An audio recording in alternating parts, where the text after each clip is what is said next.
Oke, hello guys. Selamat pagi, siang, malam buat kita semua. Jadi, welcome back with us ya di Bincang Penjuru. Kita udah ada slogan belum sih? Oh ya, by the way, belum gue perkenalkan. Jadi hari ini gue bakal bahas sesuatu yang asik banget. Dan of course-nya pasti relate banget sama kita nih, justrunya lebih ke anak-anak muda. Cuman gue yakin ini nggak cuma buat anak muda aja, tapi untuk semua kalangan. Gue yakin dari yang kecil sampai yang nanti tua pun ini gue yakin bisa memberkati banget nih. Nah hari ini gue bakal undang ada Ko David. Ye, halo. Jadi hari ini kita mau bahas tentang apa nih Ko David? Tentang menemukan panggilan hidup. Jadi hari ini kita mau bahas tentang panggilan hidup nih guys. Jadi mungkin banyak teman-teman yang mungkin sebelumnya pernah mempertanyakan, apa sih panggilan hidup itu, apa, seperti apa, definisinya apa, nyatanya gimana, contohnya seperti apa. Nah kali ini kita bakal bahas, kita kulik lebih dalam. Oke, jadi halo, shalom Halo. Ko David. Selamat malam nih pas kita record nih.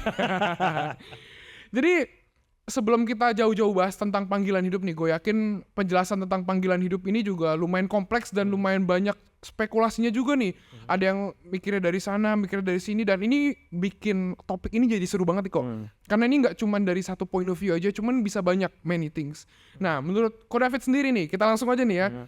Menurut Koko panggilan hidup itu definisinya apa? Dari Ko David sendiri boleh, atau dari Alkitab juga lebih bagus kalau ada. Oke. Jadi kalau menurut aku panggilan hidup itu adalah sesuatu yang berbeda tiap orang. Itu Oke. satu. Dan panggilan hidup itu adalah intinya gini. Panggilan hidup itu akan sesuai dengan kapasitas, dengan talenta, dengan bakat yang dia punya.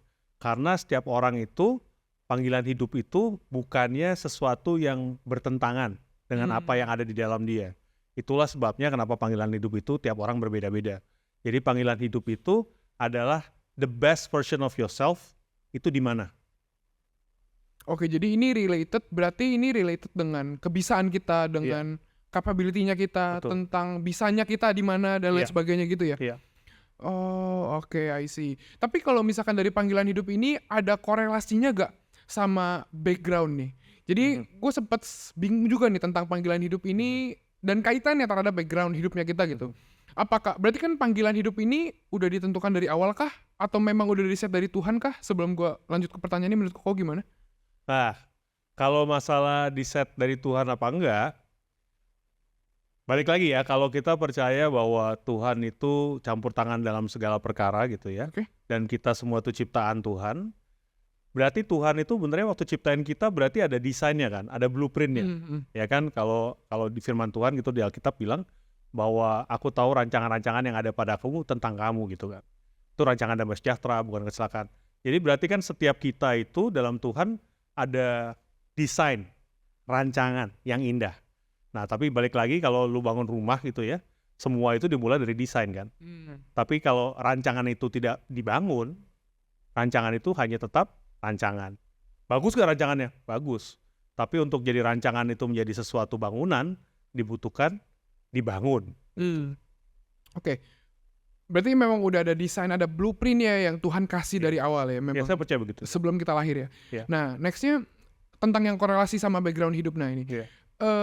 apakah panggilan hidup kan memang berarti Tuhan udah kasih sebuah blueprint-nya gitu ya, entah manusianya ngeh atau lakukan atau enggak pun, Iya. memang blueprint-nya udah di sana. Terus gini, kita kan manusia pasti punya background yang beda-beda. Iya, betul. Kita aja terlahir dari keluarga yang berbeda. Iya. Even kakak adik kembar pun bisa punya kepribadian Betul, yang beda. Bisa melewati hal yang kelihatannya sama, cuman POV-nya pun bisa beda. Yang menghasilkan justru ini kembar ini bisa punya yang ya beda karakter dan lain sebagainya lah. Apakah panggilan ini memang sudah ada dan menentukan background-nya hidup kita nantinya untuk mempersiapkan kita kepada sebuah panggilan itu? Ataukah memang background-nya ini membentuk kita nih, memang udah ada duluan background-nya ya udah terjadi, lalu background yang ada ini menentukan panggilan nanti kita? Ngerti gak bedanya? Kayak ini sebenarnya kayak cuma dibalik-balik aja sih. Cuman kayaknya asik juga nih kalau misalkan dipikirin. Mungkin bisa disimpulkan kayak gini kali ya. Kalau kita ambil contoh kehidupan Tuhan Yesus gitu ya. Tuhan Yesus itu menghabiskan puluhan tahun hidupnya sebagai tukang kayu kalau menurut beberapa historian gitu ya. Tapi kan dia tidak dipanggil untuk jadi tukang kayu kan. Nah seringkali dalam kehidupan kita kalau kita lihat kisahnya Raja Daud, dia itu dipanggil untuk jadi raja. Akan tetapi dia menghabiskan masa remajanya jadi seekor lagi. Jadi Seekor. seorang gembala domba yang mengembalakan dombanya cuma 3 atau 4 loh. Gitu. Dan bahkan ketika ada singa, ada beruang, itu berusaha untuk bunuh dombanya, dia berani lawan gitu. Jadi benernya kesannya kan tidak ada korelasi antara gembala domba sama menjadi raja. Tapi benernya dalam kehidupan kita gitu, sama kehidupan Daud, segala perkara yang terjadi, setiap pilihan hidup kita, setiap masa kesulitan kita, semua problem yang kita hadapin, itu adalah bagian dari persiapan untuk supaya kita menjadi the best version of ourselves. Gitu. Jadi memang yang mungkin kita anggap nggak baik pun adalah sebuah persiapan untuk kita bisa menjadi best version of ourselves. Actually, meaning kehidupan itu ditemukan ketika kita pick up responsibility kan ya. Nah, kalau kita ikut ajarannya Yesus bilang pikulah salib, ya kan? Oke. Pikul salib, follow me, dibilang itu. Nah, orang seringkali kalau kita bahas pikul salib itu artinya yang rohani-rohani lah, misalnya berdoa segala macam yang model seperti itu gitu ya. Tapi saya mau ajak hari ini kita discuss sesuatu dari sisi yang lain adalah Yesus itu punya purpose, betul ya? Oke. Tuhan punya purpose atau panggilan dalam hidup dia itu to save humanity gitu ya, untuk to redeem humanity gitu. Nah, tapi kan untuk menuju tempat itu gitu ya, panggilan itu dia harus pikul salib kan. Dan kalau kita dibilang suruh pikul salib, artinya adalah kita itu dipanggil untuk sebuah tujuan, untuk sebuah purpose, sebuah panggilan ya. Memikul salib adalah segala pilihan kita yang mengarah ke panggilan. Segala keputusan kita yang mengarah ke sebuah destiny atau purpose yang sesuai dalam kehidupan blueprint kita. awalnya tadi ya. Yes. Oh, oke. Dan itu ditemukan mostly in your suffering. Oke. Cuman yang jadi menarik nih kok, karena ada suatu cerita yang memang relate banget, dan ini nggak cuma dari satu orang nih kok, ada dari 2, 3 orang, 4 orang juga bahkan.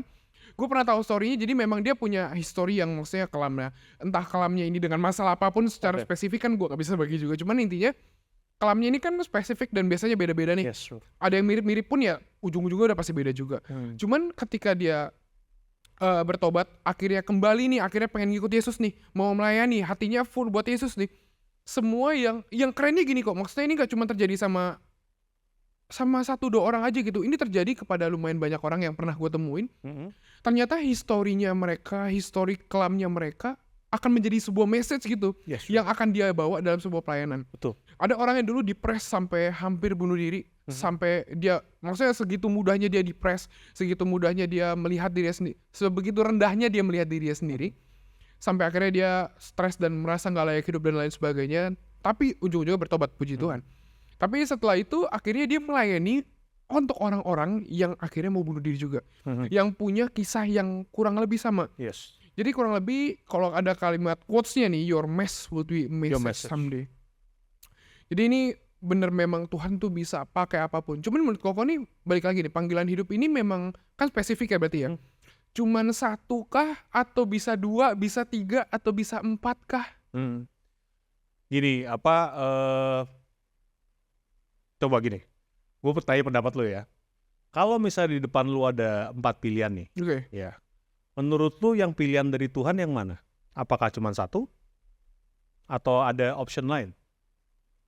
Ada 4 pilihan. Nah terus yang menurut gue nih, Iya. pilihan Tuhan yang mana? Iya, apakah cuma 1 gitu? Misalnya lu punya 4 pilihan, apakah Tuhan cuma 1 gitu? Gua rasa sih Tuhan bisa bekerja juga lewat keempat-empatnya. Cuman intinya ada satu yang memang God lebih points to something gitu. Memang ada arah yang memang Tuhan lebih kehendaki gitu lah. Intinya dia bakal menghendaki semuanya. Karena kan gue yakin gue juga berdosa, dan gue gak sebijak yang Yesus, mungkin gak sebijak Yesus gitu loh. Jadi gue pasti masih, selama hidup gue yakin semua manusia pasti masih punya chance untuk salah. Iya. Dan kesempatan salah itu kan memang bisa dipakai Tuhan juga untuk akhirnya mengubah kita gitu. Untuk akhirnya kita belajar sesuatu untuk bisa menjadi the best version of ourselves gitu. Jadi memang semuanya Tuhan bisa bekerja, cuman menurut gua ya balik lagi sih, ada satu yang memang lebih Tuhan points to gitu. Gue sih lebih dari kalau lu punya 4 pilihan, lu pilih A, Tuhan bekerja lewat A, lu pilih B, Tuhan bekerja lewat B, C, Tuhan akan pilih lewat C, kalau D, Tuhan akan bekerja lewat D gitu.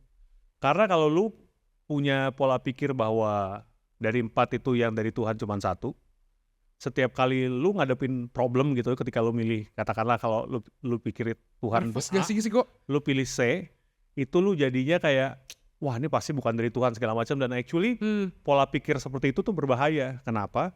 Karena effort yang lu akan lakukan gitu ya, ketika lu berpikir bahwa itu bukan dari Tuhan, pasti lu bakal nyerah duluan, betul gak? You will not do the best that you can dengan pilihan itu, karena lu pikir, oh pasti ini Tuhan pilih yang lain nih, ini bukan jalan Tuhan. Sekarang contoh nih ya, seringkali ukuran dari panggilan seseorang itu, apakah dia masuk panggilan apa enggak, itu diukur bukan daripada kelancaran daripada apa yang dialami dalam hidupnya, tapi dari oposisinya, bro. Dari suffer yang tadi, masalah yang tadi Nah terjadi itu dia, gitu. karena seringkali, contoh gini lah, Yusuf itu dipanggil jadi wakilnya Firaun, Oke. betul ya? Tapi panggilan hidup dia dibuktikan dengan jadi budak, difitnah, di penjara, Penjara ya.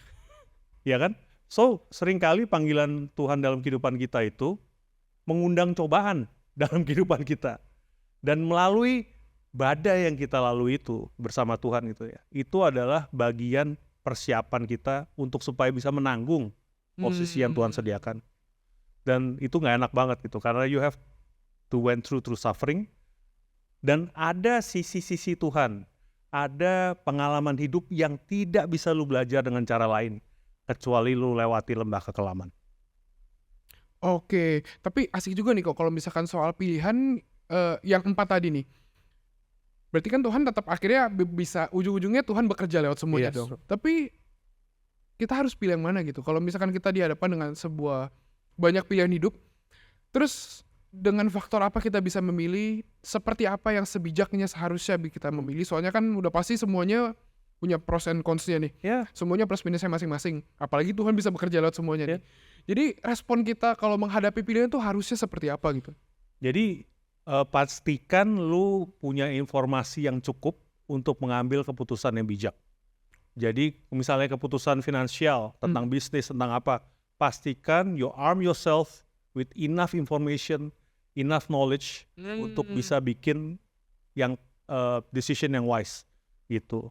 Nah, yang kedua, lu bawa itu dalam doa gitu. Lu sejahtera yang mana? Habis itu pilihlah dengan iman. Karena gini, kita semua pakai GPS betul ya. Lu ke Google Maps kalau ada tempat baru yang nggak pernah pergi pakai Google Maps kan. Kalau Google Maps itu nggak masalah kan lu belok apa kiri apa kanan, betul nggak?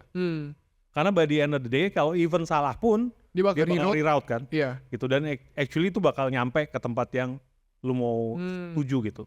So gue percaya dalam kehidupan kita gitu ya, kalau yang penting kita udah arm ourselves with knowledge untuk bisa make yang decision yang paling inform lah yang kita bisa pilih.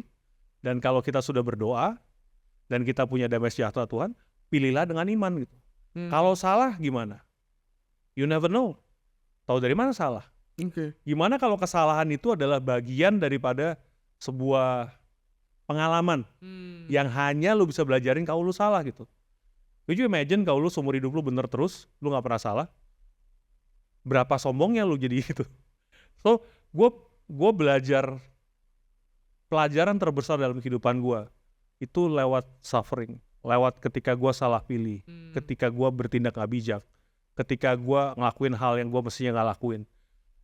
Jadi ada lessons yang gak bisa dipelajarin dengan cara lain kecuali through failure, through suffering. Oke, beside the choices ya. Ya. Kita ini jadi lumayan seru nih karena ini ada kaitannya dengan panggilan hidup yang tadi loh. Ya. Jadi kan suffering tadi bakal membawa kita kepada sebuah satu tujuan nih, yang bahkan kita pun bisa jadi nggak tahu apa tujuannya toh. Nah, menurut kok bisa nggak kalau misalkan panggilan hidup kita ini, ya contoh bisa ada 2 gitu. Memang dari kebisaannya kita, dari segala macam masalah yang dilewati, apalagi anak-anak sekarang nih banyak yang multi talent banget. Tapi gue yakin ini nggak cuma sekedar talent aja gitu ya. Dari banyak yang dilewati, akhirnya membisahkan sebuah orang ini mengubah karakternya. Jadi karena kepepet atau apa yang akhirnya dia menjadi something yang sebelumnya dia enggak gitu. Nah menurut Koko, bisa nggak maksudnya orang ini akhirnya punya lebih dari satu panggilan hidup gitu? Dia memang bisa kesini dan akhirnya depends on you gitu.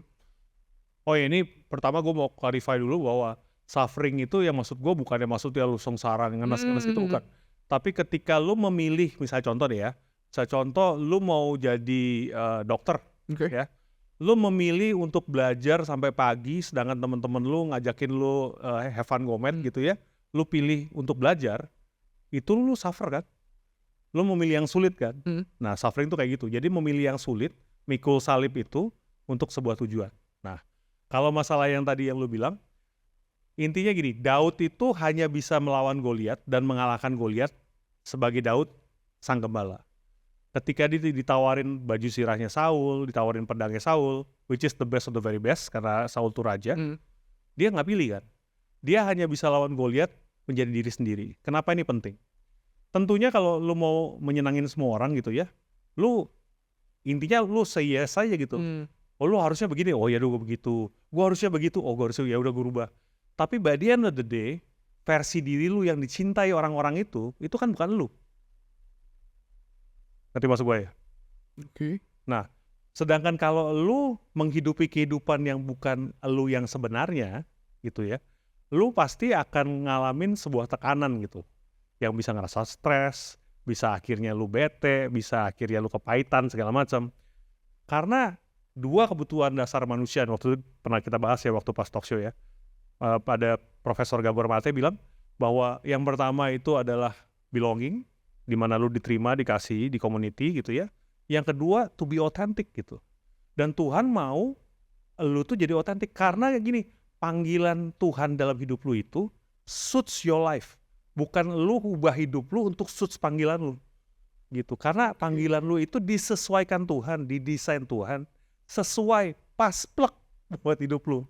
Custom made buat lu. Bukannya lu yang harus ubah hidup lu supaya nyesuaiin panggilan. Ngerti maksud gue ya? Gitu. Oke. Cuman panggilan itu bisa berubah gak sih kok?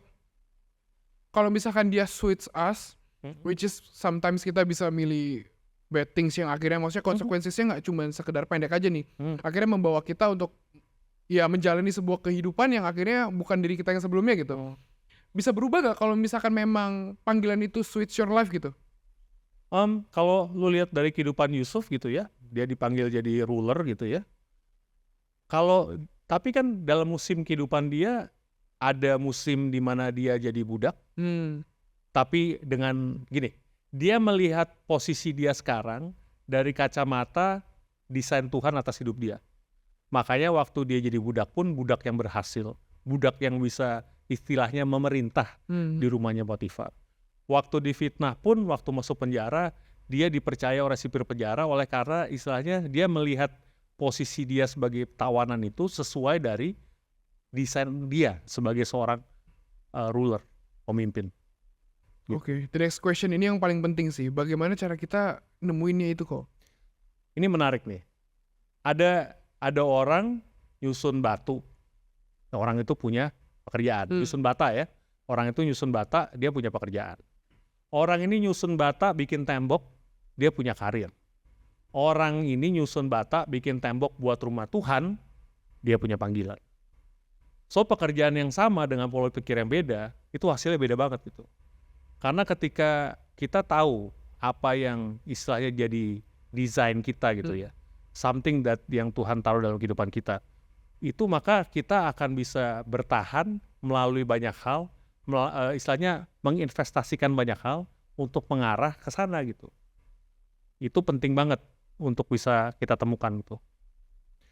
Jadi praktikalnya nih kok, gimana mesti kita nemuinnya gitu? Coba, kalau kamu mau cari praktikal gitu ya, aku paling suka banget kayak ini definisi panggilan yang simple banget itu dari Lance Walno. Dia bilang begini katanya, coba lu lihat dalam kehidupan lu gitu ya, ada hal-hal apa yang bikin lu gemes gitu. Kayaknya gue mesti bikin ini lebih baik deh gitu. Nah, ketika lu punya rasa seperti itu ya, dan actually lu equip di situ dengan istilahnya sesuatu yang menonjol di bidang itu, misalnya contoh kayak gua gitu ya. Waktu pertama kali gua dulu bikin video production itu ya, gua tuh gemes banget ngelihat video wedding. Zaman dulu tuh jelek bro, video wedding zaman gua tuh jelek. Kayaknya gua bisa bikin lebih bagus, tuh jelek banget gitu. Gue bisa ngelihat kayak gitu dan akhirnya gue bikin video production gitu ya yang ngurusin wedding sampai istilahnya masuk top 10 lah video wedding di zaman gua gitu. Nah, so itu dimulai dari ketika gua mengenali itu apa yang istilahnya menarik hati gua gitu ya, sama kemampuan gua gitu untuk ke arah sana yang akan di-develop. Nah, ini nih, gua terangin tentang ini deh, menarik deh. Lo tau Musa ya? Oke. Musa ya. Musa itu kan nemuin panggilan Tuhan ada burning bush. Betul ya? Dia menemukan panggilan dia sebagai seseorang yang pemimpin untuk memimpin bangsa Israel keluar dari Mesir itu ke tanah perjanjian dari burning bush. Benernya dalam kehidupan kita itu ada burning bush tadi loh. Ada sebuah burning desire gitu. Ada sebuah kerinduan, gua kayaknya harus lakukan ini gitu. Itu sesuatu yang kuat gitu. Kemarin gua sempat discuss sama drummernya Chris Patih tuh. Dia bilang sejak dia masih kecil, dia punya mimpi bakal dia akan main musik di depan banyak orang. Masih kecil. Dan sekarang dia menghidupi mimpinya kan. Berarti kan itu ada burning bush. Sesuatu yang kuat banget di dalam dia nih. Ini, this is what I need to do gitu. Gitu. Jadi ada semacam clue yang memang Tuhan udah taruh dalam kehidupan Pasti. kita itu. Dan Pasti. itu terkait dengan passionnya kita, apa yang menjadi kerinduan kita mungkin, apa yang jadi resahnya kita, apa yang jadi yang kita suka gitu, interestnya kita di mana. Berarti memang ada clue di sana. Yes. Dan actually kemarin aku sempat discuss sama, jadi temanku ini istrinya dia lagi ngambil S2 tesisnya itu tentang multiple intelligences namanya. Oh, Nah, asik juga tuh jadi kayaknya. multiple intelligences itu ketika mereka pelajari ternyata orang itu punya intelijensia yang sangat berbeda gitu. Ada satu yang pinter ngomong, ada yang pinternya matematika, ada yang musicality-nya tinggi sekali, ada yang kinestetiknya tinggi sekali. Jadi masing-masing ini tuh punya jalur beda-beda gitu. Jadi kalau misalnya orang yang let's say musicality-nya tinggi sekali gitu, terus dia jadi dokter gitu, menurut lu hidupnya maksimal gak? Kalau kita udah tahu dia sebenarnya seharusnya bukan itu ya enggak. Cuman kan masalah kita kadang-kadang suka nggak tahu kok. Betul, jadi benernya kan balik lagi ya, ada sesuatu yang di dalam diri kita gitu. This is what I was born to do gitu. Dalam kehidupan gue di musim sekarang gitu ya, gue pun ngerasa gitu, ada hal-hal tertentu, oh gue lahir untuk ini gitu. Gue tahu bahwa ini yang gue perlu lakuin gitu. Dan benernya itu adalah cara Tuhan untuk the burning bush tadi, untuk lu supaya yuk ikutin gitu. Karena gini, gue nggak pernah bilang bahwa ngikutin panggilan itu mudah gitu ya. Karena itu banyak, lu bakal ngorbanin banyak hal. Karena setiap panggilan tuh ada harganya bro. Ada harga yang lu mesti bayar gitu. Ada salib yang lu harus pikir. Obviously. Pilihan-pilihan yang lu harus ambil gitu. Dan bisa jadi itu bukan yang gampang gitu ya. Tapi ketika lu memilih panggilan Tuhan lah dalam hidup lu gitu ya, you will have the best adventure dalam hidup gitu. The greatest adventure. Karena itu bakal fulfilling banget. Kenapa? Karena itu didesain pas buat lo. Bukan hidup lo yang harus berubah untuk nyesuain, tapi itu didesain pas untuk hidup lo. Berarti buat memang teman-teman di rumah nih yang memang belum tahu, berarti memang artinya mesti follow your passion kah? Atau memang ada kriteria-kriteria lain kah untuk akhirnya kita bisa sadar gitu kalau misalkan itu memang panggilan hidup kita gitu. Apakah cuma sekedar follow your passion, follow your interest, follow your heart mungkin? Gimana nih kok? Atau mungkin ada kriteria lain gitu yang switch untuk membantu kita akhirnya bisa menemukan gitu apa yang jadi blueprint? Karena seringkali begini ya, kalau lu lihat dari kisahnya Abraham ya, Abraham itu sama Tuhan disuruh pergi ke tempat yang dia nggak tahu, betul ya? Tapi dia cuma tahu dia nggak bisa tinggal di tempat itu, tempat di mana dia ada sekarang gitu ya. So kadang-kadang ketika lu belum tahu mesti ngapain ya, yang penting lu berdoa, ya lu ambil jalan dulu gitu, lu bergerak dulu. Nah, Musa itu ketemu burning bush itu bukan dari sejak dia keluar dari waktu pas abis ngebunuh salah satu perwira Mesir itu dia keluar, nggak langsung loh, butuh waktu gitu. Dia mengerjakan kehidupan sebagai gembala gitu sebelum dia menemukan itu. Jadi intinya adalah dalam kehidupan kita, jalani kehidupan kita, pilihlah ada yang terbaik, selalu pilihan kita aim up. Aim up tuh gini, pernah dengar namanya prinsip Matius? Yang mana tuh? Nah jadi bagi yang punya itu akan ditambahkan, yang nggak punya, yang ada daripadanya pun akan diambil. Jadi kan intinya gini, ketika kehidupan lu nih, lu mulai istilahnya lu startnya parah banget lah, lu parah banget. Misalnya contohnya gitu, hidup lu berantakan banget, lu pokoknya nggak teratur, hidup lu kacau balau lah, pengangguran lah segala macam. Lu mulai dengan, oh iya, gue beresin kamar gue deh, lu rapiin deh, terus lu mau cari kerja. Itu kan lu lagi aim up tuh, lagi berusaha menata hidup lu supaya lebih naik kan. Oke. Kalau aim up, itu istilahnya makin naik, naiknya cepat bro, dengan kurva. Yang ada akan ditambahkan, betul kan? Tapi kalau lu lagi aim down nih, ketika lu milih narkoba, lu milih hangout sama teman-teman yang salah, parah, drop. Ngerti maksud gak? So, dalam kehidupan kita always choose to aim up. Gitu. Dalam apapun artinya ya. Iya. Even dari dalam passion, berarti buat teman, mungkin gue bakal mewakili pertanyaan teman-teman ya, mungkin bakal ada nih. Kalau misalkan gimana kok? Misalkan gue contoh nih ya, misalkan gue ini punya interest yang lumayan banyak nih, di sini gue interest, di sini gue interest, di sini gue interest, dan mungkin ada beberapa teman-teman yang juga inteligensinya nih sebenarnya dia bisa gitu melakukan banyak hal tuh, dia sebenarnya bisa aja. Interestnya pun suka, orangnya misalkan suka bosenan ya, artinya kan interestnya ini berubah-berubah. Terus akhirnya gimana cara dia bisa menemukan what suits he atau she Dicoba the most dulu bro, gitu. explore dulu gitu. Yang penting jangan diem di tempat itu, kayak Abraham tadi bro. Gitu. Lu jangan diem di tempat itu, lu at least lu coba dulu gitu. Lu yang penting, yang pertama lu doa dulu, minta hikmat Tuhan.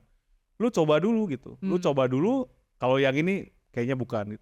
Kan gini lah, kalau lu umur masih belasan gitu ya, lu bisa explore seluas-luasnya, betul gak? Lu umur 20-an, lu masih bisa explore, tapi mungkin gak seluas waktu umur belasan. Waktu lu udah menikah, tentunya lu gak bisa mengeksplor lebih luas lagi. Ketika lu udah punya anak, punya tanggung jawab segala macem, itu makin lama makin gak bisa. Ya. Jadi benernya ada kesempatan kalau lu bisa explore lah. Gitu, belajari banyak hal gitu. Karena apapun yang kita belajar, apapun yang kita lakukan untuk supaya istilahnya menginvestasikan supaya kita jadi orang yang lebih baik, lebih pandai, lebih berhikmat, lebih punya pengetahuan dalam berbagai macam bidang, skill atau apapun juga, itu akan selalu dipakai regardless apa yang kita lakukan atau panggilan kita nanti. Daud mana pernah mikir sih dia bakal jadi raja? Benar. Tapi dia melakukan yang terbaik yang dia bisa, yang di depan mata dia. Gitu. Dan itu ketika dia lakukan over and over, dan itu nggak langsung terjadi jadi raja loh. Kita kalau sering dengar, tiba-tiba gembala jadi raja, keren kan? Tapi tiba-tibanya nggak setiba-tiba itu. Butuh waktu 15 tahun tuh sejak dia diurapi Samuel sampai jadi raja. Dan kita nggak tahu dia jadi gembala domba berapa lama sebelum dia diurapi Samuel gitu. So, yang penting kita explore, aim up gitu ya. Dan penting banget untuk belajar jujur bro. Jujur itu pertama lu jadi otentik, artinya jadi diri sendiri gitu ya. Kedua, jangan bohong. Kenapa gini loh, kenapa jujur itu penting, kenapa gitu? Kan bohong lu bisa keluar dari tanggung jawab yang harusnya lu pikul, lu bisa gak pikul, ya kan? Lu bisa rubah realita untuk hasil yang lu mau kan? Kenapa lu gak bohong aja tiap kali? Kenapa gitu? Karena orang bohong itu, ketika dia bohong, lama-lama kebohongan itu jadi hidup dia gitu. Dan ketika kebohongan jadi hidup dia, dan dia harus memilih keputusan yang bijak, keputusan dia tidak akan bijak. Karena dia hidup dalam kebohongan dia. Istilahnya, kompasnya udah ngaco. Gitu. Makanya penting banget kita belajar jujur gitu. Setidaknya jujur sama diri sendiri ya. Jujur sama diri sendiri, sama setidaknya jangan bohong lah. Gitu. Oke, berarti passion, berarti jatuhnya nih, kita ini nunggu sampai ketemu, kita explore, sampai akhirnya nemu something yang klik gitu, dengan suara hati ini, wah ini bener-bener gini. Oke, jadi yang emang patokannya itu, yang bakal jadi patokan tuh itu tuh, suara hati yang tadi kok. Iya. Kalau menurut aku, ya tentunya bukan gini, aduh, gua tuh ngerasa gua tuh dipanggil untuk jadi American Got Talent, gua rasa gua bakal menang. Tapi kalau lu nyanyi, kucing nangis gitu, itu kan berarti bukan di situ kan ya. Ya kan? Jadi maksudnya ya jangan kayak begitu juga gitu loh. Lu mesti lihat antara lu punya istilahnya conviction lu nih, ini sesuatu yang gue dipanggil. Biasanya kalau itu ada sesuatu yang dipanggil di situ, bakat dan talenta lu tuh akan menyertai itu. Gitu. Ada istilahnya sedikit tanda-tandanya lah. Kasih contoh gini. Gembala domba itu di Israel banyak gitu ya. Tapi kalau cuma 3-4 ekor sampai berani ngelawan singa dan beruang, itu jarang sekali, betul gak? kalau gua jadi Daud gitu ya, cuma 3-4 ekor, ada singa dan beruang, silakan. Dibanding gua yang dimakan kan, dibanding rumah gua, betul gak sih? Gitu kan. Nah, tapi kan hal itu tuh benernya adalah sebuah kualitas dari seorang raja yang bijak gak sih? Raja yang baik. Dia rela berkorban untuk rakyatnya. Benar. Supaya rakyatnya makmur, supaya rakyatnya itu terlindungi. Dia istilahnya rela mengorbankan nyawanya gitu. Itu kan adalah ada sebuah kualitas dari seorang raja di balik seorang gembala yang namanya Daud. Gitu. Jadi tentunya panggilan itu akan ada tanda-tandanya lah yang menyertai seperti bakat kita, interest kita, kemampuan kita, skill kita, knowledge kita. Itu semua ada kecenderungan ke arah situ gitu. Tentunya dengan berjalannya waktu ketika kamu tahu itu kamu akan develop lebih lagi gitu. Misalnya kayak aku gitu. Gua nih percaya gue dipanggil Tuhan untuk khotbah gitu, untuk ngajar. Jadi gue memperlengkapi diri gue dengan belajar banyak banget gitu. Gue dengerin bisa lecture, bisa dengerin buku gitu kan. Kalau gue nggak gitu suka baca, jadi gue dengernya audiobook gitu. Nah gue belajar itu banyak, gue bisa spend berjam-jam gitu ya dalam satu hari hanya untuk itu gitu. Itu kenapa? Karena itu adalah salib yang gue pikul tadi. Gue memilih itu oleh karena itu adalah bagian memperlengkapi panggilan gua gitu. Karena gini, nanti akan tiba waktunya ada opportunity bro. Nah, pastikan lu punya skill yang cukup, lu punya kemampuan yang cukup untuk bisa mengambil opportunity itu ketika disediakan gitu. Sedangkan orang yang tidak mempersiapkan dirinya ketika Tuhan buka opportunity, itu belum siap, orangnya belum siap benar. Oh, jadi untuk mungkin gue sedikit ya kok. Jadi yang gue simpulkan sedikit yang gue dapat nih tentang ini. Jadi bagaimana cara untuk mengetahui panggilan hidup adalah yang pertama ini tentang what is your capability, what is your interest, what is your passion. Tentang apa yang kita bisa, kapabilitasnya kita sebagai seorang manusia ini seperti apa, passionnya kita ada di mana. Terus yang kedua ada objection dari hati. Artinya yang memang conviction lah ya. Iya lah, ada yang mengganjel di hati, ada yang aduh kayaknya bukan gua nih di sini, ada itu atau enggak. Nah, iya. Yang terakhir sesuai sama firman Tuhan atau enggak. Artinya kan gini, ada orang yang memang terlahir lumayan unik, beda. Gue suka ngeliat darah. Gue suka membunuh, kan bukan artinya. Oh, harus bisa kesana. bro, siapa tahu dia panggilannya di tukang itu bro. Jadi jagal. Potong ayam bro. Iya kan bisa. Tapi ini keren sih kok. Cuman gini, oke, kita ngerti nih cara-cara ini. Tadi yang gua itu ada 3. Mungkin ada kok mau nambahin lagi nih sebelum ada pertanyaan satu ini yang menarik juga nih kok. Jadi ada gak sih pengaruhnya orang yang mengetahui tuh panggilan hidupnya terhadap kualitas hidupnya? Ada pengaruhnya gak tuh? Atau memang sama aja gak penting, bedanya kayak lebih terarah aja?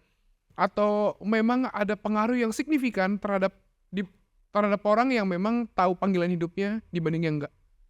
Terhadap kualitas hidup ya? Ini ada quote kalau nggak salah dari Einstein, gue lupa lah, quote-nya bilang begini katanya.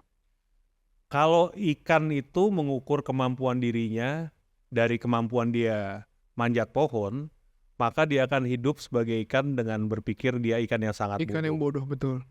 Gitu. Jadi balik lagi, kalau dibilang apakah kalau hidup lu sesuai panggilan itu lebih bahagia gitu ya? Tentu iya bro, karena itu kan balik lagi, diciptakan suits your life, the best suits your life gitu, pas banget gitu, fulfilling banget gitu. Jadi ketika seseorang itu menempati posisi yang sesuai dengan desain dia gitu ya, itu adalah the best experience yang dia bisa dapat gitu, selama dia hidup sebagai manusia. Jadi posisi ini nggak cuma tentang berbicara tentang ini gak sih kok, cuman kerjaan doang, bicara tentang hobi doang, tapi ini kayak what you do for your life gitu kan? Ya, true. Dan actually misalnya kayak sederhana gini deh. Kalau yang kan gini, panggilan tuh ada yang general dan spesifik ya. Kayak contoh kesehatan gitu. Kita pasti Tuhan mau kita hidup sehat, betul gak? Ya, manusia pada umumnya mau hidup sehat, betul kan? Nah, tapi untuk hidup sehat, lu harus pikul salib gak? Iya.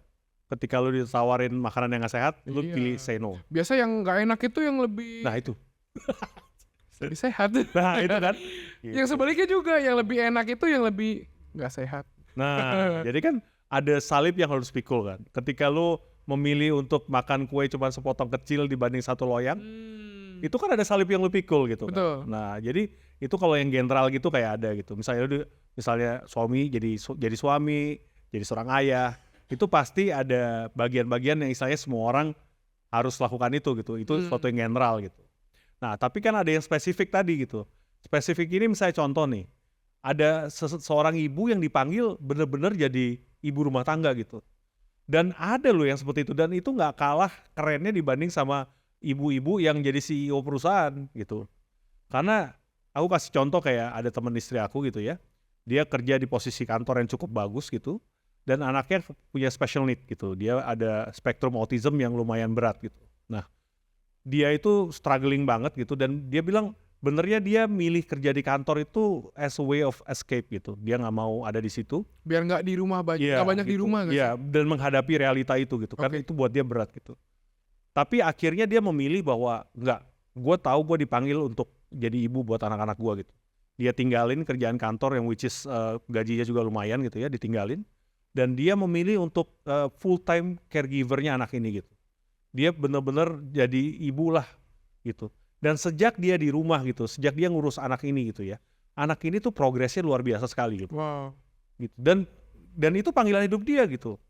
Dan itu fulfilling buat dia gitu. Dan lu nggak bisa ngukur panggilan hidup lu sama panggilan hidup orang lain gitu. Karena masing-masing kita itu beda gitu. Dan jangan pernah ngiri gitu. Kalau buat dia fulfilling itu udah cukup. Kok cuma jadi ibu rumah tangga doang? Iya, lu Jadi bukan itu dia sama gitu. sekali nggak ada patokannya ya, artinya nggak ada yang lebih hebat dibanding yang lainnya karena itu jatuhnya ditakar kepada pribadi masing-masing nggak sih kok? Betul, itu pengalaman subjektif ya. Gitu. Dari sudut pandang yang ngalamin gitu. Jadi yang yang subjektif ini bakal selalu mengarah pada sebuah yang general tadi atau memang jatuhnya bakal ada dua pilihan nih. Bukan dua pilihan sih, akhirnya jadi dua panggilan. Yang general tetap harus lakukan dan yang subjektif juga artinya beda. Atau memang yang panggil subjektif ini pasti akan membawa kita untuk menggenapi yang general tadi. Enggak, itu ada dua arah yang berbeda ya. Karena kalau yang general tadi misalnya jadi suami gitu ya, ada kualitas dan value yang berlaku secara umum. Suami yang baik itu seperti apa, ya kan? Gitu. Ada value di masyarakat, ada nilai-nilai yang bisa dianggap bahwa suami yang baik itu tipenya yang seperti ini. Gitu. Dan seorang ayah yang baik pun sama gitu. Ada sebuah nilai-nilai moral gitu ya, nilai-nilai kebaikan yang mendefinisikan seorang ayah yang baik itu seperti apa. Nah, tentunya itu kan dibilang itu panggilan yang istilahnya general gitu. Kita dipanggil untuk menjadi yang terbaik dimanapun kita. Mau jadi istri, mau jadi suami, mau jadi anak, itu ada nilai-nilai kebenaran yang sifatnya general, berlaku buat semua. Tapi kan ada juga yang spesifik gitu. Misalnya yang kasus yang tadi gitu, yang ibu ini dipanggil untuk jadi ibu rumah tangga gitu. Which is itu mulia juga, dan buat dia itu tuh perfectly fine, dan dia nggak ngerasa itu sebagai pengorbanan gitu. Karena buat dia itu adalah sesuatu yang fulfilling dalam hidup dia gitu. Terus berarti itu clue juga gak sih kok apa yang kita kerjakan dan kita nggak capek terhadap itu gitu loh. Ada suatu interest yang memang membakar diri sendiri nih untuk melakukan hal yang mungkin orang lain nggak suka, tapi kita lakukan itu dengan freely gitu tanpa kayak aduh kenapa sih gue mesti lakuin ini ya gak sih kok? Kasih contoh lu aja gitu. Ini adalah hari kelima di mana lu tiap hari pulang malam, betul ya? Tapi lu masih mau melakukan ini dan dengan penuh antusias gitu kan ya? Kenapa gitu kalau lu nggak punya passion di situ? Nggak mungkin kan? Gitu. Jadi ada apa ya? The burning bush tadi itu loh. Ada sesuatu yang burning di dalam diri kita gitu ya. Dan you have to know what it is gitu. Itu karena itu ujung-ujungnya adalah sebuah adventure, dan itu akan menuntun lu ke sebuah desain original lu yang membuat hidup lu jadi the best version of yourself. Jadi jatuhnya panggilan hidup ini seperti kayak purpose yang memang Tuhan yang memang udah ada dari Tuhan ini untuk akhirnya kita bisa maksimal gitu. Karena kan gue yakin kita diutus gitu loh. Entah dimanapun kita, gue yakin gak ada yang kebetulan gitu. Tempat kerja gue bersama teman-teman kantor, di keluarga gue dengan bokap nyokap yang sedemikian dan selain sebagainya, diutus dengan sebuah purpose, dan purpose itu bisa terdapat dalam panggilan hidupnya kita masing-masing secara subjektif ya. Dan kita bertanggung jawab untuk mengembangkan apa yang ada di dalam kita loh. Karena kalau lihat perumpamaan talenta, perumpamaan tentang mina gitu ya, ujungnya adalah kita itu bertanggung jawab atas apa yang Tuhan kasih dalam kehidupan kita. Mau itu bakat, maupun talenta, apapun juga. Karena setiap kita pasti punya sesuatu. Mulai dari orang yang super mapan hidupnya, sampai yang super susah, setiap kita punya sesuatu gitu. Dan kita nggak bisa pilih bro, gitu. Istilahnya lu nggak bisa pilih apa yang lu dapet, lu lahir dari keluarga siapa, apakah lu kaya atau miskin waktu lu lahir, lu nggak bisa pilih gitu. Tapi kita dipanggil bertanggung jawab atas apa yang kita ada. Tuhan melipat gandakan makanan gitu ya, 5 roti 2 ikan, bisa ngasih makan ribuan orang. Ya karena yang ada 5 roti dan 2 ikan gitu. Jadi Tuhan itu akan melipat gandakan apa yang ada di dalam lo. Daud bisa ngelawan Goliat dengan pengumban atau ketapel kalau di Indonesia bilangnya gitu ya. Karena itu adalah sesuatu yang dia punya dan itu adalah sesuatu yang he's good at. Itu sesuatu yang dia excellent di situ. Kenapa kita bisa bilang dia excellent? Karena dia bisa milih batu yang sesuai loh, dari tengah sungai. Berarti kan itu adalah sesuatu yang dia sering lakukan. Dia bisa bedain batu yang jelek sama batu yang bagus untuk ketapel dia. Dia tahu akurasinya nih kalau gua puter gimana kena di mana nih. Gitu. Jadi setiap kita, gue yakin dalam kehidupan kita juga punya Goliat gitu ya, masing-masing gitu ya. Dan cara kita ngalahin Goliat adalah jadi diri sendiri kayak Daud kan. Dia ngalahin Goliat sebagai Daud, sang gembala, bukan sebagai tentara. Dengan senjata yang dia punya, yang bagian hidup dia, something yang dia good at gitu.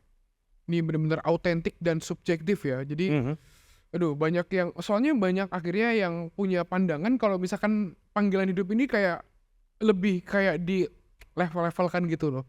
Kayak masa lu cuma jadi ini doang sih. Akhirnya orang yang udah merasa nyaman dengan diri sendiri, orang yang memang udah settle dengan gue ngerasa ini panggilan gue, calling gue di sini nih, akhirnya merasa terintimidate nih. Karena ada orang yang merasa, wah kerja lu kayaknya cuma gini doang sih. Kok kerja lu gitu, lu ngapain sih capek-capek dan lain sebagainya. Cuman yang menjadi seru ini gini, kan ada orang yang akhirnya bisa nggak ngerti panggilan hidupnya di mana, dan akhirnya menghidupi hidup yang ya akhirnya jalan-jalan aja, hidup jalan ya udahlah segitu aja. Seberapa penting? Ya udah pasti penting banget ya. Cuman artinya ada kata terlambat nggak sih kok untuk akhirnya kembali lagi ke purpose awalnya? Jadi di zaman sekarang ini ya, benernya kalau lu tanya terlambat apa enggak, kalau menurut gua nggak ada kata terlambat. Tapi sejauh mana lu berjalan dalam purpose lu, itu tentunya kalau misalnya orang yang menemukannya lebih dulu gitu kan ya, pastinya kan hidupnya dalam purpose itu dan hidup istilahnya maksimalnya, enjoyment-nya lebih lama dong. Jauh lebih maksimal daripada orang yang Ya kan? I see. Nah, tapi gini, anak zaman sekarang itu mental health seringkali jadi topik yang menarik gitu ya. Bentar-bentar butuh healing, ini lingkungan kerja gue toxic gitu kan ya. Sangat beda dengan generasi gue loh, itu unik banget. Asli. Apalagi zaman nyokap, ya mungkin zaman koko gitu. Ya. Nah, anak sekarang itu seringkali dia itu mengalami depresi gitu ya, stres gitu ya. Bukan karena dia itu gak punya pilihan, tapi oleh karena mereka punya fasilitas dan pilihan yang begitu banyak sampai tidak tahu mau pilih yang mana. Gitu. Jadi kayak orang itu kalau misalnya ada di padang gurun gitu ya, dia bisa mati padahal jarak terdekatnya tuh ada gitu yang dia bisa walking distance, dia bisa selamat oleh karena ada beribu pilihan gitu. Lu kalau di padang pasir ke depan bisa, ke belakang bisa, ke kanan bisa, ke kiri bisa. Ada begitu banyak pilihan. Bingung juga mau kemana. Akhirnya dia aimless gitu. Dan orang itu kalau hidupnya aimless gitu ya, dia bisa stres gitu. Karena dopamin keluar itu ketika lu punya purpose dan lu lakuin gitu. Itu adalah reward dari otak lu gitu ya. Reward system dari endokrin lu untuk supaya lu tuh termotivasi gitu. Nah kalau lu gak bisa milih, lu gak tahu tujuannya kemana, ya itu bakal menimbulkan stres gitu. Aimless soal hidup lu gitu. Kalau hidup lu aimless, start doing something deh. At least you do something lah. Jangan, orang kalau hidupnya aimless, lu jangan aim terlalu tinggi sampai lu gak bisa nyampe, akhirnya lu stres sendiri. Tapi lu aimnya jangan terlalu rendah sampai itu gak ada artinya. Jadi misalnya contoh udah stres banget gak tau mau ngapain gitu. Lu make a decision aja gitu. Gua hari ini ranjang gua rapiin.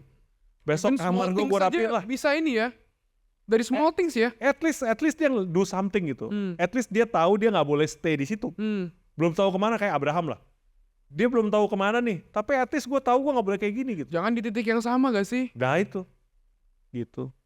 Dan mesti ingat bahwa setiap kita pasti punya lembah kekelaman gitu, dan itu adalah hal yang baik gitu ya. Kalau kita bisa lewatin dengan pola pikir yang benar, itu akan memperlengkapi kita gitu. Dan pasti kan kita tahu dan sadar bahwa lembah kekelaman itu sebuah musim. Itu tidak seumur hidup kita. Selamanya, betul. Cuman dari kesimpulan dari apa yang kita udah omongin tadi sih, gue dapat satu lagi nih kok. Kalau ada sebuah purpose yang memang lebih tinggi dari cuma sekedar uang gak sih kok? Oh yes. Ada purpose yang memang Tuhan jadikan dan itu jauh lebih bernilai daripada apa yang kebanyakan orang cari. Wah, ini gue ngomong gini sih pros and cons nih, gue yakin nih. Iya. Cuman banyak orang yang akhirnya menghabiskan hidupnya untuk akhirnya cuman kerja tok tanpa mikirin purpose yang lain. Yang penting gue ngumpulin duit banyak, bisa mewariskan ini kepada anak gue hidup enak dan beres. Nah, anaknya lagi nih, lanjut lagi nih.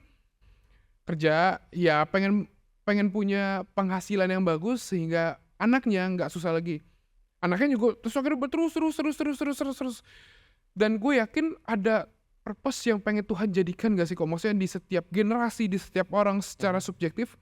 Karena gue percaya banget gitu, setiap kita yang ada di sini, mungkin yang semua teman-teman yang dengar di rumah pun, setiap orang pasti punya purpose dan tujuannya masing-masing. Dan Iya. yang jelas itu nggak cuma hanya sekedar mencari uang gak sih kok? Betul. Dan lu nggak bisa ukur keberhasilan seseorang itu sebagai dari segi finansial doang ya. Betul. Karena ada orang tertentu itu yang fulfillment-nya bukan masalah duit doang loh, gitu. Dan actually hal paling simple yang bisa diselesaikan itu kalau hal itu bisa diselesaikan dengan uang. Karena ada banyak hal yang hidup kita nggak bisa dibeli dengan uang, gitu. Terlalu kompleks sampai uang aja deh. Karena gue punya temen gue itu pokoknya money is not an issue gitu ya. Suatu kali gue ngobrol sama dia tentang miskin sama kaya gitu ya. Dia bilang miskin tuh pola pikir kan menurut gue gitu ya. Tapi itu dia, ada orang yang begitu miskin yang dia punya cuma duit.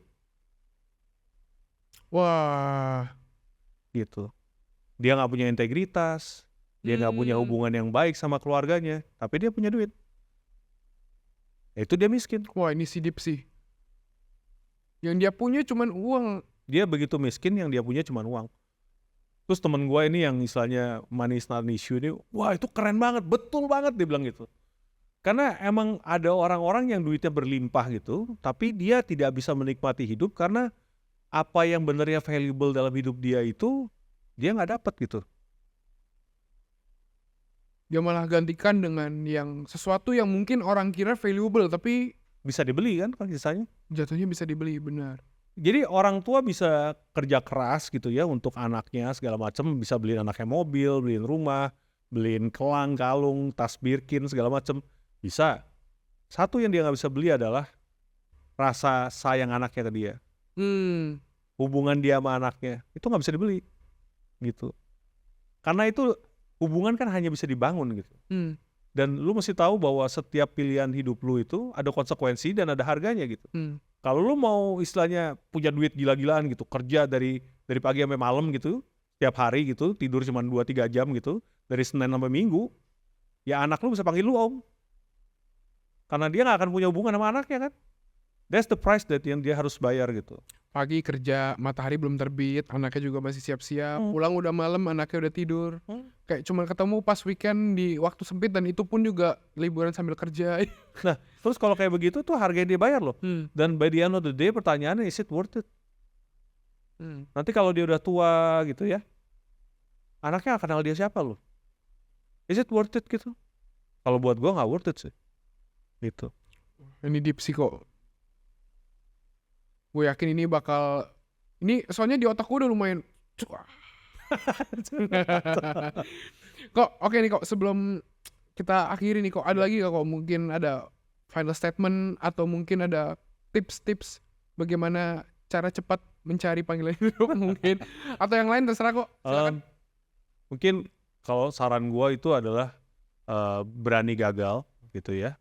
Karena kegagalan itu akan jadi kegagalan kalau kita berhenti mencoba. Tapi pelajaran terbesar itu dari kegagalan kan. Jadi kita belajar dari kegagalan kita, dan kita juga harus belajar dari kegagalan orang lain gitu, dalam menempuh panggilan hidup kita gitu. Dan ketika ada sesuatu yang kita mau pursue gitu ya, kita udah tahu ini panggilan kita gitu ya, jangan give up too easily gitu.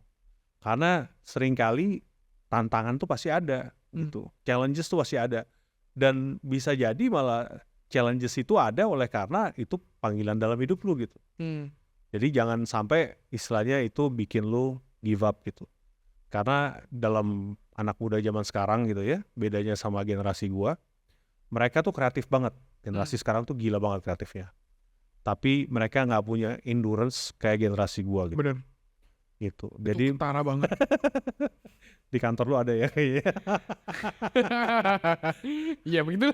Ya gitu. Aku ya gua bahkan gua pernah dengar baru-baru ini gitu ada perusahaan yang dia nggak mau hire anak-anak Gen Z ini, nggak mau hire gitu. Karena isunya tadi ya. Ya, karena dia bilang dia nggak mau hire baru, satu. Yang kedua dia punya bad experience banget dengan yang masih ada di kantor dia gitu. Dan actually kalau bisa dikurangi gitu. Karena itu dia, mereka nggak punya work ethic, mereka nggak punya endurance tadi gitu kan. Nah makanya jadi ketika udah tahu gitu panggilan kita, pastikan kita mau bayar harganya gitu. Gitu dan memilih hal yang benar setiap hari itu nggak mudah gitu. Kalau lu dipanggil untuk jadi pemain musik, kayak temen gua itu ada waktu itu kita undang juga jadi bintang tamu, dia latihan musik 8 jam sehari selama 15 tahun. Udah kayak kerja itu ya. 15 tahun bro, latihan 8 jam sehari gitu. Nah jadi kan dia tahu itu panggilan dia dan dia pikul salib tiap hari. Untuk latihan 8 jam itu gak ada yang kebetulan bro. Bener. Itu pilihan hidup kan gitu. Nah balik lagi gitu. Jadi ketika kita tahu panggilan kita berani bayar harganya. Dan pastikan, ya balik lagi ya, panggilan hidup itu harus sesuai dengan kebenaran. Kalau lu bilang panggilan hidup lu untuk ngurus judi online, pasti bukan. Aduh, judi online lagi. Wah. Gitu sih. Thank you banget. Cuman sebelum berakhir mungkin gue ada ya sedikit lah yang gue dapat gitu. Jadi intinya mungkin ini juga pesan juga buat teman-teman gitu. Jadi gue yakin kita semua ada di sini gitu. Siapapun itu, dengan semua kondisi kita, di garis depannya kita, di kantornya kita lah, di kampus dan lain sebagainya, di dalam sebuah keluarga, gue yakin bukan gak ada yang sebuah kebetulan gitu. Dan gue yakin ada sebuah rencana Tuhan yang memang Tuhan nyatakan gitu dan ingin dia nyatakan dalam hidup kita gitu. Banyak rencana Tuhan yang memang akan Tuhan jadikan gitu dalam hidup kita gitu. Hidup kita terlalu berharga kalau misalnya kita cuma fokus terhadap gagalnya kita doang gitu. Percayalah, semua orang juga pernah gagal. Ko David juga pasti pernah gagal. Gue juga pernah gagal. Dan semua kita juga pernah gagal. Dan kegagalan kita ini tidak menentukan dan tidak mengubah identitas kita gitu. Jadi gue yakin, apalagi mengubah rancangan Tuhan dalam hidup kita. Gue yakin value kita itu lebih besar daripada cuman sebuah kegagalan yang kita ingat gitu. Jadi buat teman-teman, kita semua juga pernah gagal. Jangan nyerah, don't give up. Ingat kata Ko David tadi, don't give up. Percayalah kalau Tuhan punya value dan rencana yang jauh lebih besar, bahkan lebih besar dari apa yang pernah kita pikir sebelumnya. Jadi gue yakin soalnya hari ini benar-benar memberkati banget, apalagi buat teman-teman yang di rumah yang nonton, karena gue sendiri dapat banyak hal banget nih. Gituan bro. Dan kayaknya gue bawa dengan gue akan pulang nih dengan sebuah bawa power yang baru nih. Amin. Dimana gue pengen ngebagikan ini ke teman-teman gue nih, karena ini kali asli otentik banget, keren banget. Puji Tuhan. Jadi Ko David, thank you so much. Thank you. Udah disediapin waktunya, gue yakin keren banget lah. Tuhan berkati berlipat kali ganda nih. Amin. Oke, guys, mungkin hari ini kita sampai segitu aja. Tetap tunggu episode-episode kita lainnya. Mungkin ada suggest atau tentang ada ide lah tentang topik-topik selanjutnya. Mungkin ada pertanyaan, boleh komen di bawah. Nanti editor tolong edit biar nggak garing nih. Boleh komen di bawah kira-kira topik apa atau pertanyaan apa, nanti bakal ya kita bahas lah dia. Jadi guys, thank you banget. Tuhan berkati kita semua. God bless, bye guys. Bye. Thank you. Bye.